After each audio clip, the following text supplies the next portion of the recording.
Well, we're going to go ahead and get started because it's 1:10. Ignore the, the chord reconstruction on the floor here. Anyway, thank you for joining us today.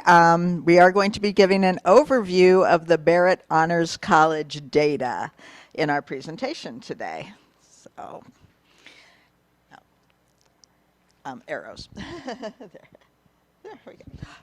Okay, anyway, I am Jody Manise. I am the Director of Information Technology at Barrett Honors College. I have been at Barrett since 2015, at ASU since 2007, and my co-presenter is... Hi, my name is Aravind Srinivasan. I'm the Senior Data Analyst at Barrett. I've been with Barrett since the days of my reports, so I'm kind of dating myself with that. So, Okay, we can each have our own mic. We'll get it to work. And we have someone waiting to get in, too. Can you admit him? Okay, there we go. Okay. And now we're having technical difficulties. Okay. Anyway, today what we're going to be doing is we're going to be giving you an introduction to Barrett Honors College, which actually helps introduce our data because we do have some very specific Barrett tables. We'll talk about the Barrett tables, and we are going to talk about the honors flag, which anyone who works with data at ASU has probably heard about the honors flag. Okay, so enrolling in Barrett, I know we have someone online who knows much more about this than I do. There's three ways that students come into Barrett. They are ASU students. When they apply to ASU, then they apply to Barrett. They can come in as lower division students. These are our students in their first year of college. Our biggest entry track is the rising seniors that come in the fall. They come in that way. Then we also have upper division admits, which can be either our traditional campus students or online. They begin their journey at Barrett halfway through their program usually. I think it's 60 credit hours that they have. So they can apply basically at their junior point, whether they're an online student or a Barrett student. Or we also take transfer students. They can apply in. So we have three different entry points, and it does change some of the data.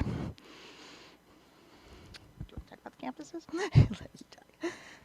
so Barrett, a couple of years ago, we just had 4 campuses.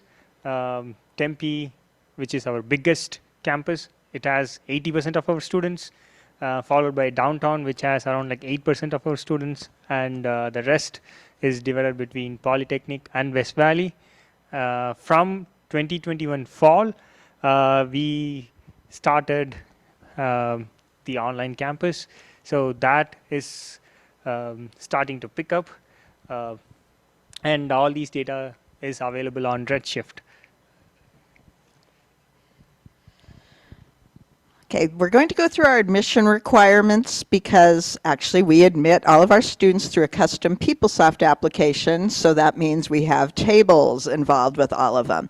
So our admission requirements are for our lower division students. We have a few pages that they fill out. We have what's called Beyond the Classroom, which is a unique thing. This is their chance to tell us about 10 extracurricular activities that they've done that are not normally noted on their ASU application. So, if they were in junior ROTC, if they, work volunteer at their church, anything like that, they can put that beyond the classroom. Barrett requires an essay of all, for all of our admissions. So they have an essay, they have prompts every year that they're given. The prompts do change. We are required with 2 letters of recommendation. One is an academic letter, so it will come from a teacher, counselor, something like that. The other doesn't have to be academic. We do have test scores coming in. We are currently test blind at Barrett, but we do still port in the test scores from ACT, SAT. We have them hidden, but that is a data point we use. We use the transcripts. Those generally come over from their ASU application, but we do have the opportunity for them to upload unofficial or fill in if they don't have them. We also have an optional creative supplement. If we have students that are coming in that are musicians, artists, anything like that, they can upload things into our creative supplement. Upper division is basically the same, except they do have a second essay question. And so that would be the same for both the upper division and the online students. So all these are things that are in a custom PeopleSoft application, so they do have tables associated with them. Now the catch with that is a lot of these tables have proprietary information that about the only people that can see them are our admissions staff and those of us in the IT office. So those tables, if you ever were looking for them as a data analyst, asked us for them, we are going to tell you no. So those are proprietary tables. Do you want me to do this one too? Okay, and then we have graduation requirements too. Just so you know, Barrett students, even though it says they have to have 36 or 21 honors credits, those are not additional credits. We give them credit for classes they already take as honors, and the 3 ways they can do this is they take classes with the HON prefix. Honors 171 and 272 are required for our lower division students. Those are our history of idea classes. Honors 370 is the one for the upper division, the online students. So those automatically get honors credits. They do have a thesis or creative project that is also automatically honors credits. But the rest of their honors credits, the 36 for the for the lower division, the 21 for the upper division, are all done mainly through what we call honors enrichment contracts. So those are going to be something that, again, you might, as data people, be hearing about honors enrichment contracts. So we will go into that and how you can get information on that. Okay, those of you here, even online, we brought great door prizes, and we're going to play trivia, because trivia is Jody's favorite thing.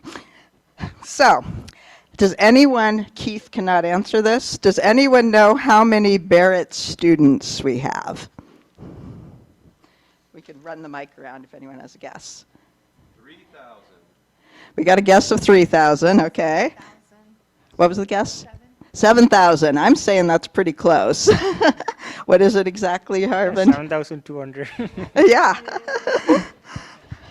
What? Okay. Does anyone know what year Barrett Honors College, which was actually called University Honors College at the time, what the year of was? Bueller? 1980. Not 1980. We got a guess of 1980. Back? 1967. That's my year, not not Barrett's year. Okay. Anyone else?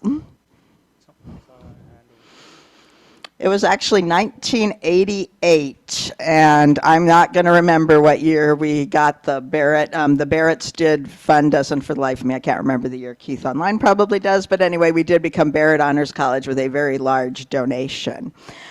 Does anyone, we've got data people in here, does anyone know how you find Barrett students in the data? Yeah. Honors flag, okay, that is one way. Does anyone else know? Yeah.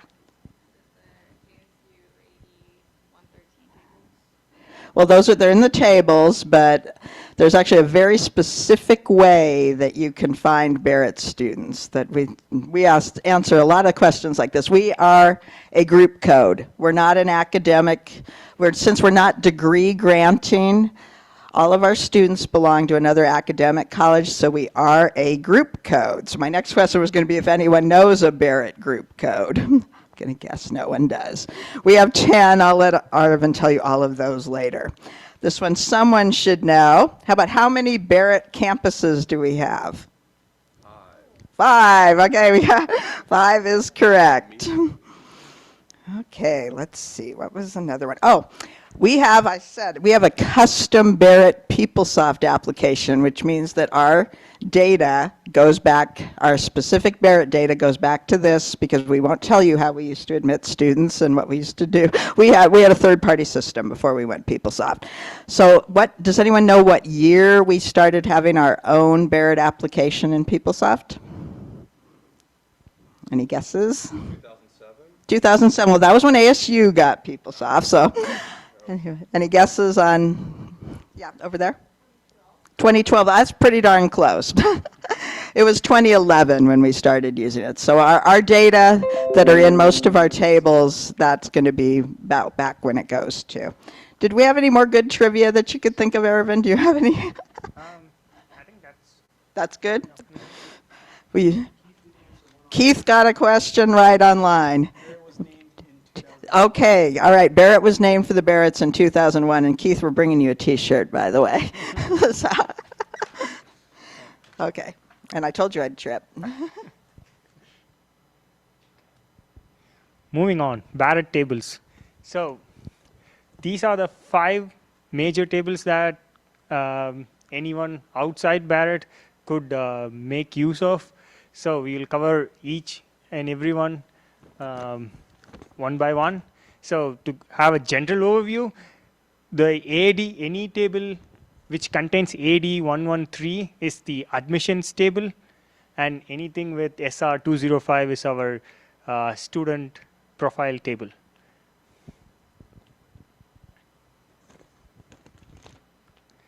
First up, it's the admissions table. So this has multiple fields or columns. Yeah. Yep. So this table, PS underscore ASU underscore AD 113 underscore APL. So that's just the application table. This is the let's call it like the mother table of all the applications. So anyone who applies to Barrett will have an entry over here. We do clean up this table a lot. So this has clean data. So this has MPL ID. So you can use MPL ID to join to any query that you may have.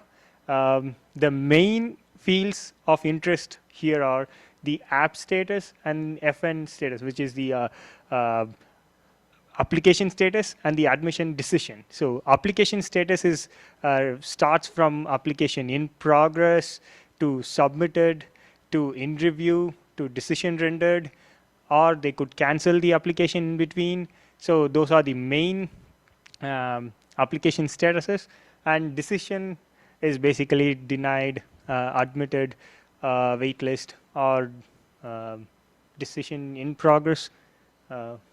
And ASU honors enroll is their first honors enrollment term. The one thing which is different over here is this is a descriptive column and not the term code equivalent of the term. So what that means is if you want to pull students who started in Barrett for fall 2023, you need to specify 2023 space capital F ALL, fall. That's the description. That's the one thing to note in this table. And the values and descriptions of the application status and admission decisions are available in the the PS XLAT table, which has all the other descriptions of fields if you use it from time to time. And Aravind, how many times can students apply to Barrett? It's once per semester. So if they get denied or if they are not able to meet the deadline, we encourage them to apply next semester, but not for the present semester. So they can only apply once per semester. Next up, so after they get admitted, this is the table so to use. So this has, again, lot of columns. The columns of interest over here are when they applied, when they enrolled, and when they are expected to graduate. So this field is ASU honors graduation. This is provided by the student, so that's the expected graduation term. So it may not be the actual term that the student graduates from Barrett. And the columns on the left side are the descriptions, and the right side, that's the term code equivalent of these columns. So yeah. Where do you get the expected date of graduation? Is that when they are accepted, they have to fill out something? Yeah, so We had a question about the expected date of graduation, where it comes from, sorry. Yeah, so when they do fill out the application, they are expected to fill an expected graduation term.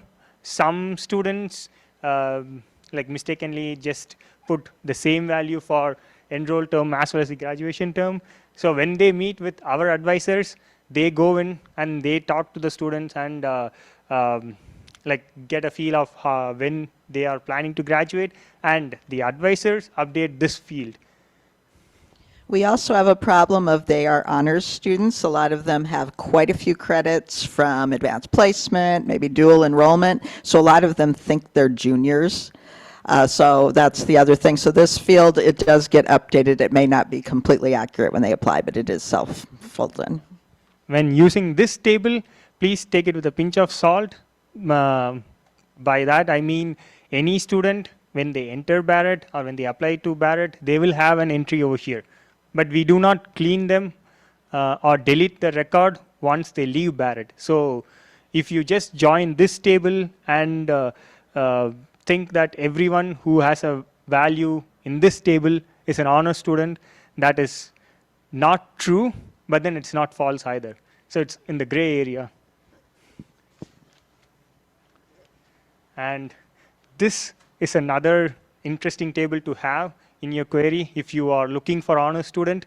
So this gives us the latest Barrett honors student status, which is either are they active, are they withdrawing from Barrett, have they went on a leave of absence, etc. So this has effective date and an effective sequence. So if you are pulling or joining this to your queries, please make sure that you are pulling the most effective date as well as the effective sequence, because there can be an instance where a student can have multiple status changes within a day. So that's a good thing to, good practice to. Next, so this is the mother table for thesis related information.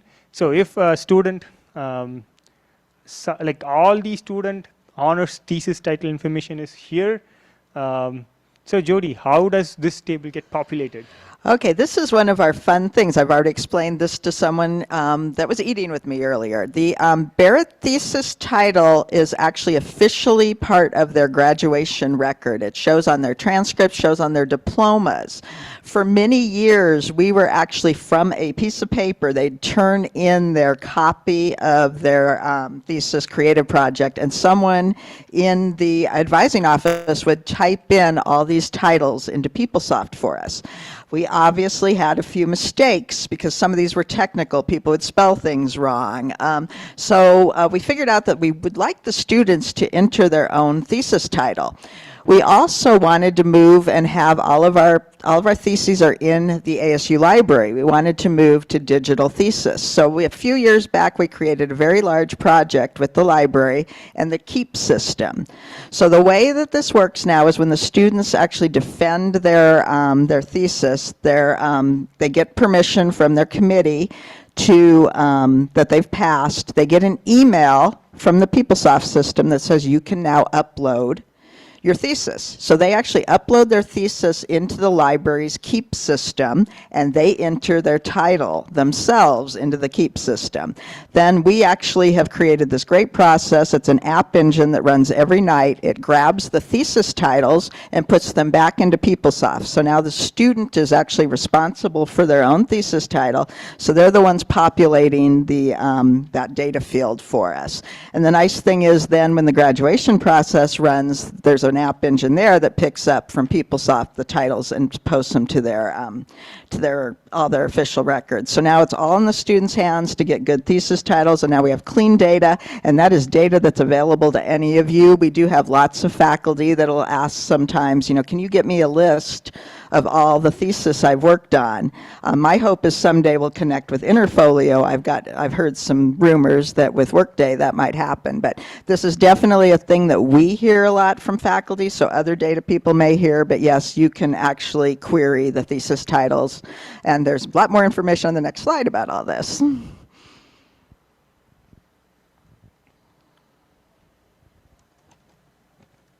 Trouble advancing, there we go. So this table contains the thesis committee information.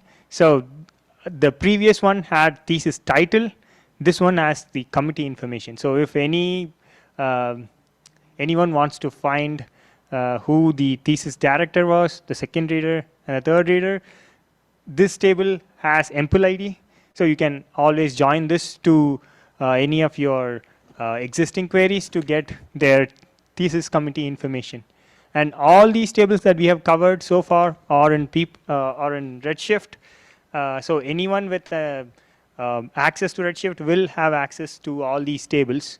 So whenever working with all these tables, so we would encourage you to contact us so that we can proofread the information that's being displayed on your queries, just so that we kind of capture the right data to report. And a little fun fact, our third readers do not have to be ASU faculty and staff, so we do have some in here that don't have MPL IDs, so that's another reason why. Contacting us, we can help you with this data. And I've left dash. I did not populate anything over here because it's just whatever you plug in, like MPL ID to the last value, that gives you the MPL ID of thesis director. And if you plug in name, that's the name, their department, email. So this is a very good table to know and make use of if you are looking to help someone get information about the thesis committee. Next up, we move to honors flag. So as Jody said, we are not a degree granting college per se. We are a group code. So what does that mean is we are a group code which has a start date when it became active and an end date when it became inactive, and nothing in between. There is no term value in that. So we are going to cover 4 tables here. 2 are from ASU students, so anyone with access to Redshift will have access to the 2 tables, one at the top and one at the bottom. The middle 2 resides inside ASU student analytics schema, so that requires special access, and that goes to ET. So first off, this is how we primarily identify honor student. We use PS_student groups history table and pull the latest active group code of a student. So we have 11 group codes. We used to have 10, and when we expanded to online, we added another one to the already existing plate of 10. SR/FR is our dedicated group code for online students, but for campus immersive students, they can have any combination of the other 10. So it's always best practices to include all the group codes when looking for honor students.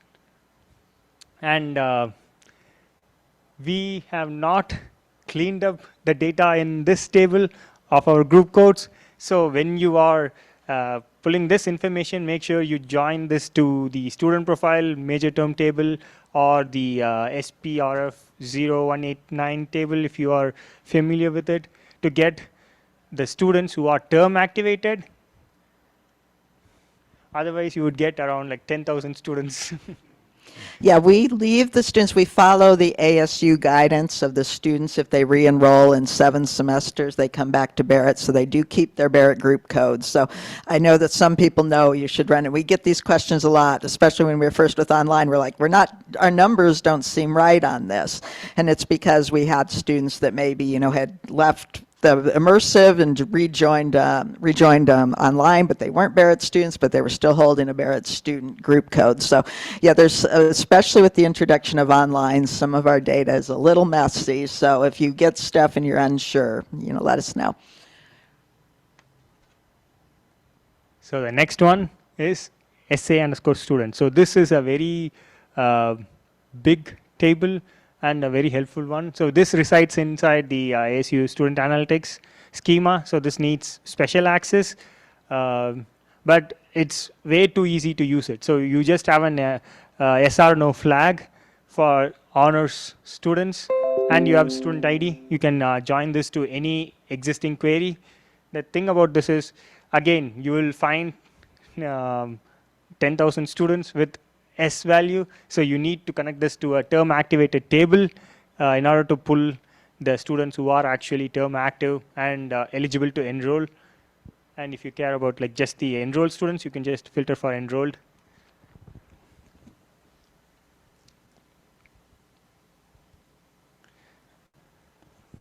And this table, which is the student term, SA underscore student term, this has a term code field along with student ID and an honors flag. So this is helpful if you want your reports, if your report contains terms, and if you want to join with term as well as student ID, you can use this. This is also very easy to use because it has term and then student ID. Again, a best practice is to connect this to a term activated table so that you just pull the students who are here.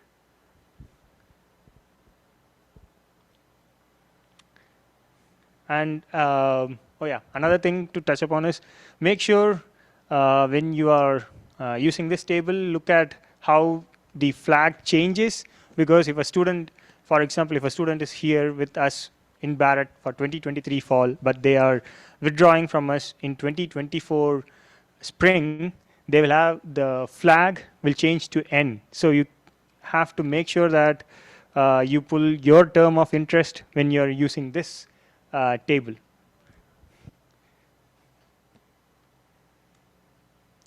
And this table, the last one that we're going to see, resides in ASU student schema, so everyone will have access to it. So this has all the active group codes of the student. It has an effective date, and it has a yes or no flag for honors students. The thing about this table is that, again, you need to make sure that you're looking at effective date and then join the table to ASU student profile major term or any term activated table to pull only the students who are eligible to enroll. This table contains group code as well as its description. So if you are interested in knowing what the description of the group codes are, you could use this one to dive deeper into this. Just so you know, some of our group codes, we have the obvious. We have the online students, we had the lower division, the upper division. Then we have some group codes that are specific for other campuses, and some of that came about because there were differing tuitions at different times. But so most of those group codes have, they've got a history behind them, and like you said, you can see the description, but some of them you might be wondering what that description is or why we're using it. Again, always happy to answer questions.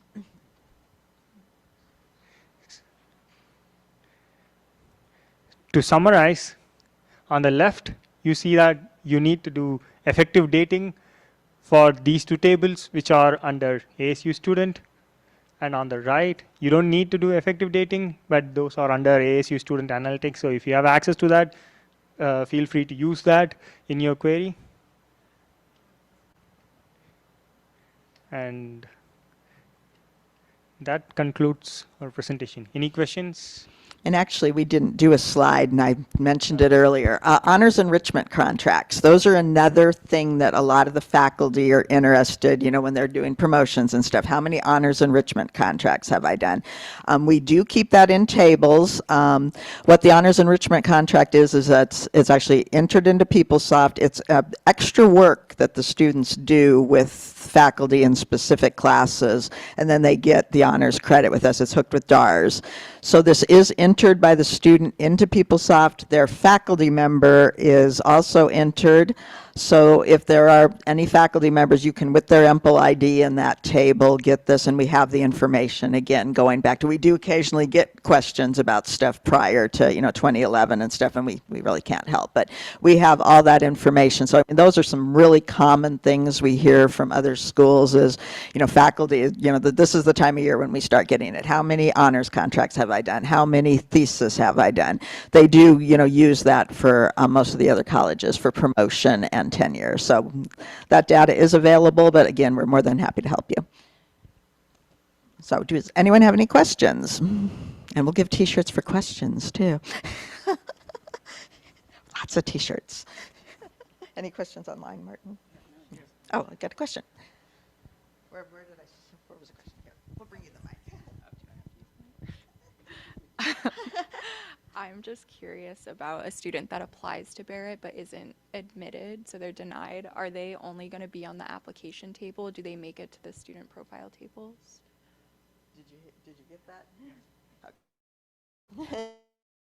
We'll have a row for in the application table, and then you can use the SR205 profile table. So they will it will give you when they applied, when they intended to enroll, and hopefully their expected graduation term if they filled it right. But yes, hmm yes, profile entry too. So.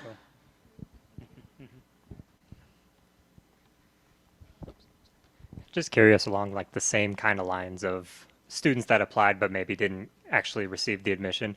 Do you have any like sense of what the outcomes for that type of student tend to be? Like if they continue on with ASU but, you know, succeed, lower retention, you know, just any sort of impressions of what that kind of student turns into, or has that not been looked into too much? Well, actually, online, I know we have the person who really knows all that, but we do actually encourage, especially if they're a first-time student, we do encourage reapplications. So we do keep track of that. We do keep track of, quite a bit of data. We do, one thing that we are definitely keeping track of is, entered Barrett, graduated ASU, didn't graduate Barrett. That is something we do track. We do have, students that come through and do a year or something with us. But I think that, I don't know how quickly Keith, if he's still online, but I don't know how much tracking we do, but I know we do a lot of stuff on our admissions side where we do monitor, what happens with the denied students. But when they do reapply, a lot of them will say, this is that's why we say they can reapply once a semester, but they can reapply. So if they didn't get in the fall, they can try for the spring. If they didn't get in as lower division, they can try. So we do keep that history. We don't clean our data like Irvin said, so we do have that. So again, if you're getting asked by someone at your school or something for anything like that, just please let us know. We do run, a lot of stuff. We did a project for our dean last semester where she did an individual email to each dean with lots of statistics about, the Barrett students, the applications, all that. So we do keep that, and I think there's a lot of analyzing of it, but again, if there's something you need for a specific project, if someone's asking you, let us know. Okay. Oh, and Keith's typing in. Okay, Keith's got an answer here. No, he's still. Oh, Keith's still typing. I still in the same line of the question as them. So I'm curious about how do you track once a student is admitted to the program in the honors program? So do you track their progress? Like, what if a student is struggling, or do you track along the way and then do some early prevention programs to help them, or how does that Yes. work? Actually, we have two custom PeopleSoft applications. Our second one is what we call the student profile, which is created when they apply. They get a student profile, and yes, they are required to do. We do track them through DARS. So we are monitoring, their tracking. They're required to do advising once a year with an honors advisor. All honors students actually have 3 advisors. They have their major advisor, they have their honors advisor, and they have a faculty honors advisor who is in their major. So they do meet once a year with their academic advisor. So we do track, we do monitor. We have a lot of outreach. We have a huge amount of outreach. So we do work with them. If they're struggling, we have a dean of students that works with them. There's a lot of outreach, and that's why our data is what it is. We run, Arvin could tell you all about what we call the monster query, which is something that the advisors have where they are looking for these students for outreach. We do try to track them. And even, like I said, if they leave Barrett and they stay at ASU, we have a fact book, and we do track on graduation rates of those that graduated from ASU but didn't graduate Barrett. So we are keeping an eye on anyone who was part of the Barrett family. Oh, and we have a Keith answer. Oh, by the way, Keith is our director of admissions at Barrett. He said high school seniors who apply to Barrett and are denied enroll at ASU have at a significantly higher percentage than those that do not apply. So he's saying they have a higher percentage of enrollment at ASU even if they don't accept Barrett. ASU's yield is historically like 33%.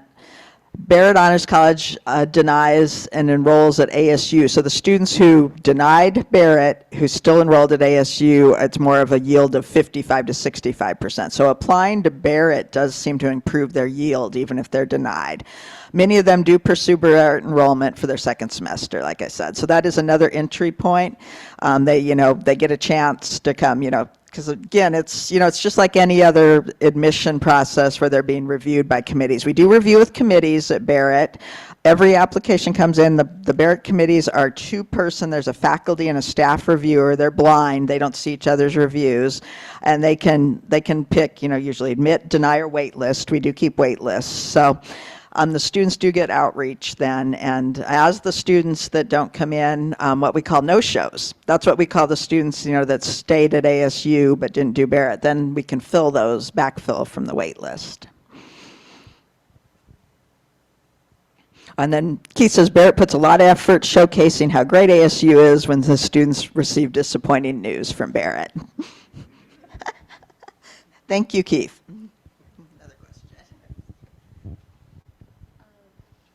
I was just curious to know, do you track any sort of career-related information with the students, like internships, post-graduation outcomes?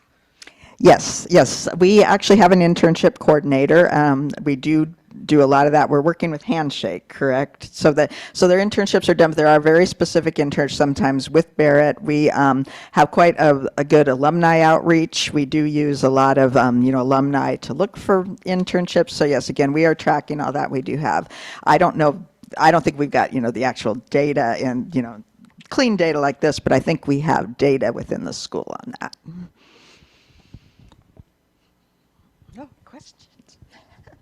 Everyone wants a T-shirt. So I have a question about the application table. So is there like a certain point in the year when that is maybe updated, or so for example, if I get asked like for applications for fall 2024, I'm just thinking like the census for regular applications is like updated at a certain point. Is that the same way for Barrett, or is it? We have cycles. Actually, our first deadline is coming up. I think we just missed our first deadline. It's November 1st. That's our priority action deadline. So we will do admissions in December on that. So it gets updated when the students are notified is when we update the table. So on the day that we notify students, they'll all get an email from us. And depending on their decision is which email they get. So yes, they're either going to have the decision of the deny. They're going to get their decision there. So that's when the tables are updated. So no, as of right now, the data is just empty. But when we reach all of our application points is when we update the tables. And then at the end, when they don't pay their deposit, then we no-show them. So then they go out of the Barrett group codes at that point. Okay, so sometimes I get asked for like admissions information for like a certain group. Is there a point in the cycle when I should look at that? Like, will it change? So I guess I want to make sure it that does I'm aligning. change. Yeah, Okay. admission information. I don't have it. Again, Keith online probably has all our dates, but yes, it will change actually, on those dates when we do with the admit. I'm going off memory here. It's like the last week of December, first week of January. That's when it will change. So we will know our first from the priority action admits those, and so it's on our cycle, it's on our website, and Keith's probably typing it in as we speak, but yeah, that's when it changes. So that way a student we don't have it in our system to know what it is, for the students. And actually, I sometimes get asked by other employees, my daughter applied to Barrett, can you let me know if she got it? So yeah, that's another reason we don't do it, because then anyone that could see our data could see stuff before we release it. Yeah, so I was just looking at numbers, but like if I wanted to look at fall 2022, once the term is over, does it update it at all? No? Okay. So to add to Jody, once a student starts an application, submits it, that refreshes just along with all the other Redshift tables. But then the decisions that goes I mean, that updates only after the admissions uh, date that Jody mentioned. So if you want to just find out how many students who applied, you can just run the report any day. But then it won't be, you won't be able to know how many students who actually got the admit or were denied or on wait list. So that will, like Keith replied that the early action date was November 1st, and then we still like have multiple deadlines. So for 2024 fall, we are still, I guess, doing all the review process. But then for the previous terms, it should be good. The data will not change. It should. It's basically static, and we don't go and fix it. We will only fix the next year's once we get everything done. After, let's say, just before semester starts is when you do the no-show, right? Yeah, that answers. Thank you. And what we do is the students become active Barrett students, just like when they become active students, the day before the semester starts. So then they get the active code. Hi. On the topic of high school students, is there a specific flag for Barrett or for folks who are applying to Barrett as high school kind of going in admission as incoming students? Or is it just based on their projected graduation date that you would identify those students? Yeah, I don't think that we have in any tables. Yeah, it's just, again, the projected dates. And then again, we can tell you whether they were lower division or upper division admits. I mean, again, that's something that if you need help with, most lower division tend to be, that's where our highest group of high school comes from. Okay, good to know. Thanks. Oh, and Keith has more information. Yeah, yes, he's worked here for a very long time. So Keith's got more. Running up to see Keith's question. Okay, he says, a tricky thing in the past has been recognizing the Barrett admits who decline their honors college offer to enroll at ASU as non-honors. You can ask, again, Aravindy says maybe you can tell them how to compare the BHC decision with an active-inactive Barrett group code to see this.